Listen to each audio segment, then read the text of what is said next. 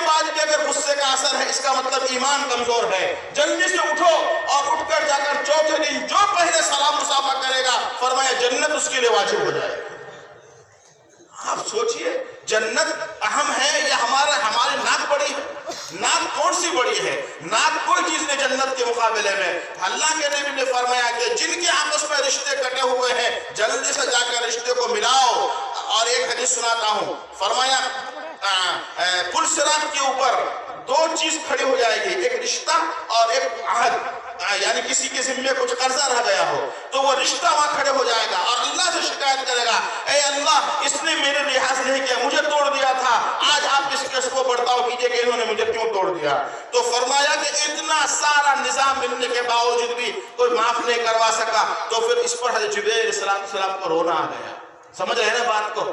تو اب غور کیجئے, جب حضور کے سامنے یہ بات آ گئی کہ میری امت کے گنہگار بھی جہنم میں جائیں گے, تو اب اس کی وجہ سے آپ صلی اللہ علیہ وسلم کا حال خراب ہو گیا اور آپ رونا اور لوگوں سے تعلقات ختم کر کے مسجد نبوی میں نماز کے لیے آتے تھے اور اپنے کمرے میں گھس کر دروازہ بند کر کے گھس جاتے تھے اور سجدے میں چلے جا کر آپ نے اپنے رب سے فریاد شروع کر دی. پھر نماز کے لیے آئے اور کسی سے بات چیت نہیں کی, غم کی حالت میں اندر چلے گئے. مکمل 3 دن ہو گیا, اس 3 دن میں کسی کے ساتھ کوئی گفتگو نہیں. باہر آتے ہیں اور کمرے میں جاتے ہیں, باہر آتے ہیں اور کمرے میں جاتے ہیں.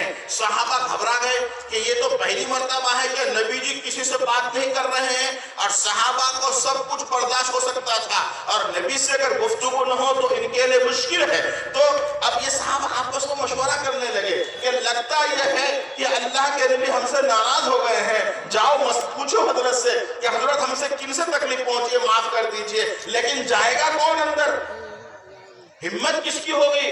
صحابہ نے طے کیا حضرت ابوبکر صدیق رضی اللہ عنہ آپ جائیے, پہلے آپ سے بہت بڑا تعلق ہے.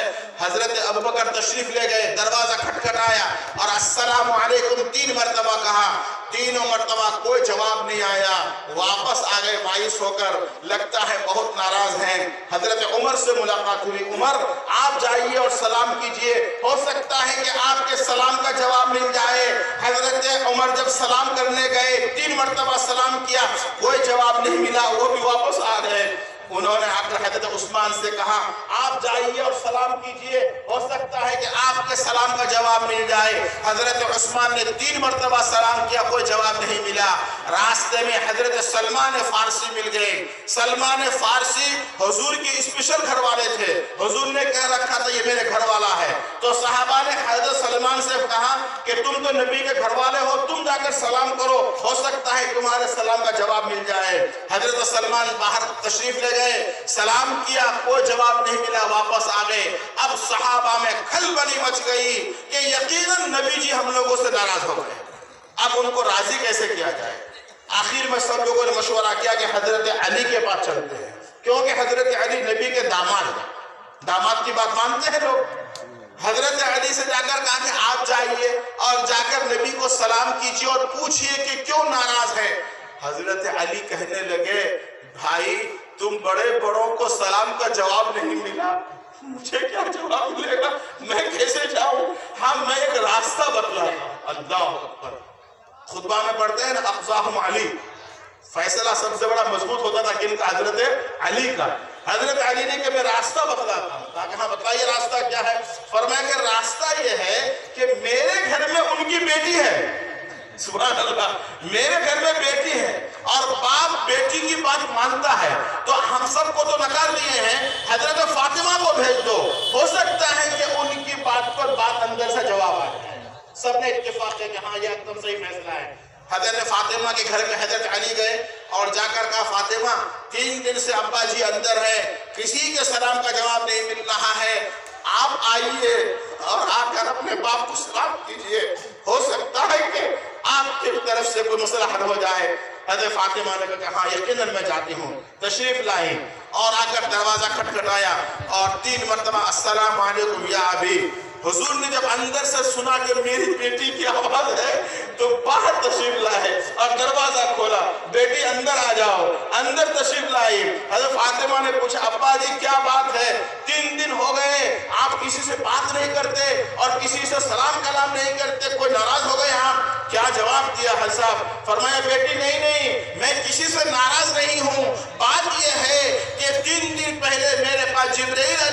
تشریف لائے تھے اور وہ مجھے کہہ کر گئے ہیں کہ اے محمد صلی اللہ علیہ وسلم آپ کی امت کے گنہگار لوگ بھی جہنم میں چل رہے ہیں، اس غم سے میں 3 دن سے کمرے میں سجدے میں پڑا ہوں اور اپنے رب سے اپنی امت کو معافی کروا رہا ہوں،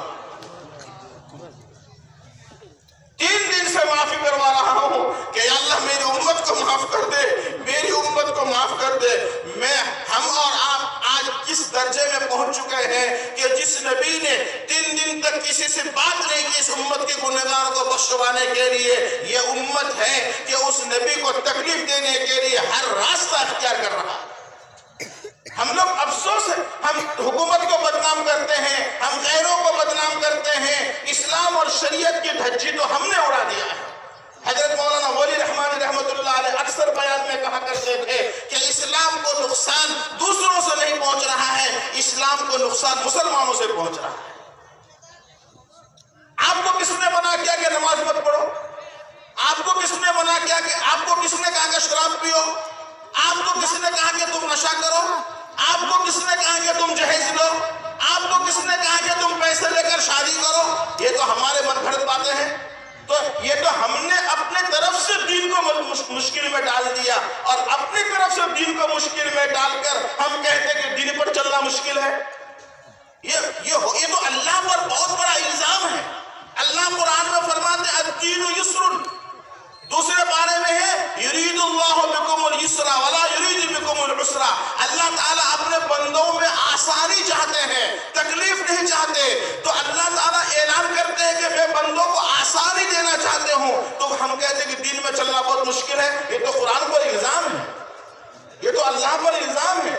اللہ نے کب کہا تھا کہ تم دین مہر کی بات کرو؟ شادی بیاہ ہوتی ہے، لوگ باضابطہ پنچایت میں بیٹھتے ہیں، بولو صاحب دین مہر کا کتنا حلق ہے؟ اب کوئی کہتا ہے 25 اشرفی، کوئی کہتا ہے 20 اشرفی۔ کیوں صاحب؟ رواج ہو گیا میرے، اللہ کے پہلے کا زمانہ اچھا ہے، یہ کوئی بات ہے صاحب؟ پہلا زمانہ اور آج کا زمانہ، اسلام تو ہر زمانے کے لیے ایک ہی ہے۔ ایسا تو نہیں کہ اسلام پہلے زمانے میں کچھ تو آج کے زمانے میں کچھ ہے۔ آپ 25 اشرفی دین مہر طے کر رہے ہیں، نہ طے کرنے والا مسئلہ جانتا ہے، نہ دولہے کا باپ مسئلہ جانتا ہے، نہ دولہے کی ماں مسئلہ جانتی ہے، نہ دولہے کا سسر مسئلہ جانتا ہے۔ سب یہ سمجھتے ہیں کہ 25 اشرفی ہم اس لیے طے کر رہے ہیں کہ اگر خدا نخواستہ رشتہ ٹوٹ جائے تو بعد میں لینا آسان ہو جائے گا۔ آپ غور کیجئے کتنے نامعقول ہم ہو گئے کہ نیت کو ہم نے پہلے بگاڑ دیا کہ رشتہ ٹوٹ جائے تو معاملہ تو نیت کے ساتھ ہوتا ہے۔ جب آپ نے نیت پہلے ہی بگاڑ دی تو پہلے تو ایسا ہوگا، یہ تو آپ نے برباد کیا۔ یہ جہیز والا معاملہ کتنا بڑا ظلم۔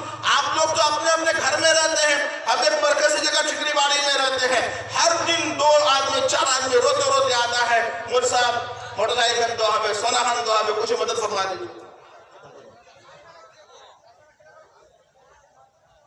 اب وہ 2 بچے جو دستار بندی والے ہیں وہ آ جائے، انشاءاللہ دستار بندی ہوگی۔ تو وہ حدیث میں سنا کر بات پوری کر دیتا ہوں۔ تو حافظ شبیر صاحب اور حافظ عبد الناصر صاحب اسٹیج میں آئے۔ حضرت جبرائیل علیہ السلام نے جب آ کر یہ مجھے کہا تھا تو میں اس وقت سے بہت پریشان ہو گیا ہوں۔ تو پھر آپ صلی اللہ علیہ وسلم پھر دوبارہ سجدے میں گر پڑے اور ایک لمبا سجدہ کیا۔ قرآن شریف میں آتا ہے کہ یہاں تک کہ پھر اس کے بعد یہ آیت نازل ہو گئی وَلَسَوْفَ يُعْتِيكَ رَبُّكَ فَتَرْضَىٰ، جس کا ترجمہ یہ ہے کہ اے نبی اللہ تعالیٰ آپ کو اتنی نعمتیں دے گا کہ آپ راضی ہو جائیں گے۔ فَتَرْضَىٰ، آپ راضی ہو جائیں گے، سمجھئے گا بات کو۔ تو اللہ کے نبی پر جب یہ آیت نازل ہو گئی وَلَسَوْفَ يُعْتِيكَ رَبُّكَ فَتَرْضَىٰ، اللہ تعالیٰ آپ کو اتنی نعمتیں دے گا کہ آپ راضی ہو جائیں گے۔ تو حضور نے ارشاد فرمایا کہ اے جبرائیل جب اللہ کی طرف سے یہ اعلان ہو گیا کہ اللہ مجھے اتنی نعمتیں دیں گے کہ میں راضی ہو جاؤں گا، تو تم بھی سن لو میری امت کا اگر ایک آدمی بھی جہنم میں رہے گا تو میں اس وقت تک اللہ سے راضی نہیں ہوں۔